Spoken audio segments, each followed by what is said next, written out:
What makes Sigma females frequently labeled as the bad girls? What is the reasoning behind this captivating label? Let's dive into the enigma that is the Sigma female.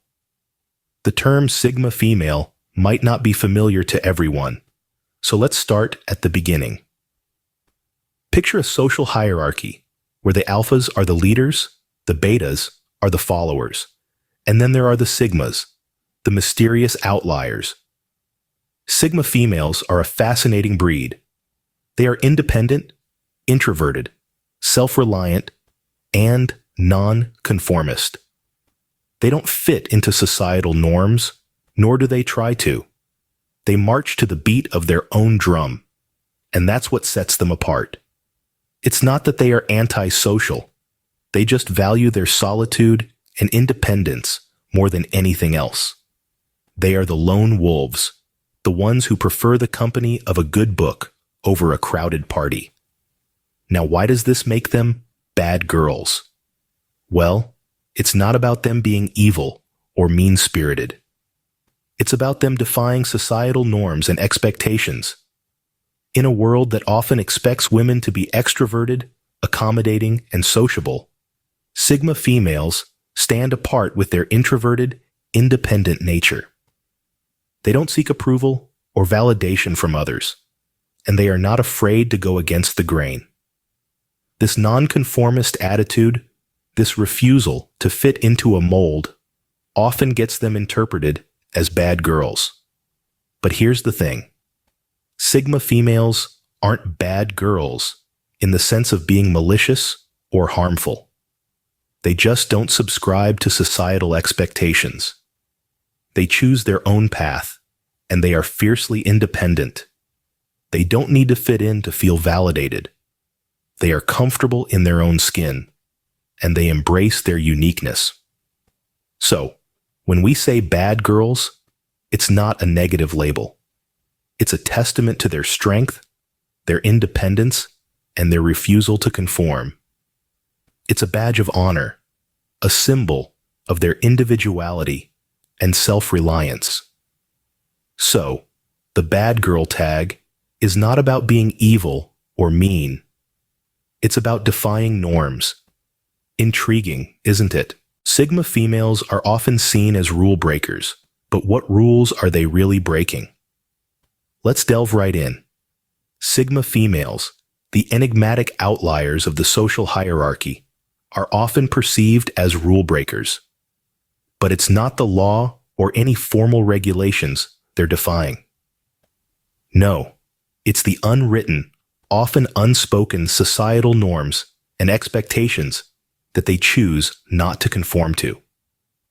They refuse to be boxed into traditional gender roles or to be defined by the world's expectations.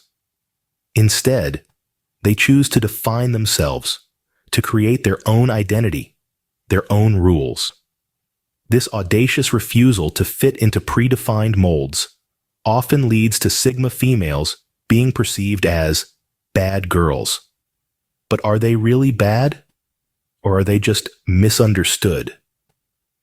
You see, Sigma females are not rebels without a cause. They are not breaking societal norms for the sake of rebellion, or to create chaos. They are rule breakers in the sense that they choose to live life on their own terms. They make their own path rather than following the one laid out for them. This can be as simple as rejecting the expectation to always be sociable and outgoing, or as profound as refusing to let their worth be defined by their relationship status. They challenge the status quo, not out of defiance, but out of a deep-rooted belief in their own individuality and independence. Sigma females believe in authenticity and personal freedom. They value their independence and solitude, often choosing to live life on the periphery, observing and understanding the world from a distance. This nonconformist attitude can be intimidating to some, and can often lead to Sigma females being misunderstood or misjudged.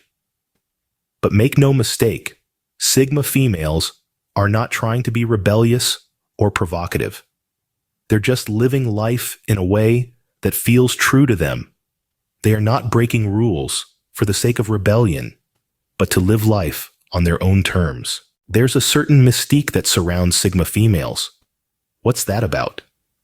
Well, to understand the enigma of Sigma females, we need to delve into their unique traits. Sigma females are often introverted and independent. They are not ones to seek validation from society or conform to conventional norms. This remarkable trait is what adds an air of mystery to their persona. You see, Sigma females are the masters of their own universe. They value their personal space and are comfortable in their solitude. Their independence and self-reliance often lead them to tread paths less traveled, making them appear elusive and intriguing to others. This is not a deliberate attempt to be mysterious, but rather a natural result of their preference for solitude over socializing. Contrary to the extroverted alpha and the compliant beta, the Sigma female does not feel the need to be in the spotlight or to follow the crowd. This often leads to misunderstandings. People may mistake their introverted nature for aloofness or their independence for arrogance. They are often labeled as bad girls, not because they are inherently bad, but because they defy societal expectations and choose to live life on their own terms. But here's the thing. Sigma females are not trying to be mysterious or rebellious for the sake of it. They are simply being true to themselves. They are not afraid to embrace their individuality, and they do not feel the need to justify their choices to anyone. This, in its essence, is the charming mystery of the Sigma female. Sigma females are not the bad girls they are often made out to be. They are simply women who do not fit into the conventional boxes society tries to place them in. They are independent, introverted, and yes, they are mysterious, but in the most captivating way. So, when you encounter a Sigma female, remember this. Their mystique is not a shield to hide behind, but a reflection of their unique personality. Let's celebrate these remarkable individuals for who they truly are, rather than trying to fit them into preconceived notions and stereotypes. Sigma females are often referred to as lone wolves. Why is that? Well, let's dive into it. Sigma females, like their animal counterparts, are solitary by nature. They prefer their own company over the bustle of social gatherings. They thrive in their own space, creating an aura of mystery that can often be misconstrued as aloofness. They're not the life of the party, but they don't aspire to be. They're content in their own world, and that's a trait that's rare to find. However, this introverted nature of Sigma females often leads to them being labeled as unapproachable or difficult. But it's important to understand that their solitude is not a sign of arrogance, but a reflection of their self-sufficiency. They don't rely on others for validation or enjoyment. They find joy in their own pursuits and are comfortable in their own skin. They value their independence and guard it fiercely, which contributes to their bad girl image. But let's be clear here. Being a bad girl isn't necessarily a bad thing. In the case of Sigma females, it's just a testament to their resilience and their ability to break away from the societal norms. They choose to live life on their own terms, and if that makes them bad, then so be it. They embrace their uniqueness and aren't afraid to stand out from the crowd. Moreover, Sigma females have a preference for meaningful connections. They may not have a wide social circle, but the relationships they do have are deep and significant. They value quality over quantity when it comes to friendships and relationships. They're not antisocial, they're selectively social. They choose their company wisely and prefer to surround themselves with people who understand and respect their need for solitude. In conclusion, Sigma females are lone wolves, not because they're antisocial or unapproachable, but because they're self-reliant, independent, and selective about their social interactions. They're the epitome of the saying, "I am not alone, I am with myself." So, remember, being a lone wolf is not indicative of being antisocial, but a preference for meaningful connections. So, are Sigma females really bad girls, or is it just a misunderstanding? As we've journeyed through the enigma of Sigma females, we've uncovered that these women are far from being the bad girls society often labels them as. Instead, we've discovered that they are rule breakers, not because they reject societal norms with defiance or rebellion, but because they value their individuality and independence above conformity. They are the lone wolves, choosing solitude not from a place of hostility, but from a deep-seated desire for self-discovery and self-improvement.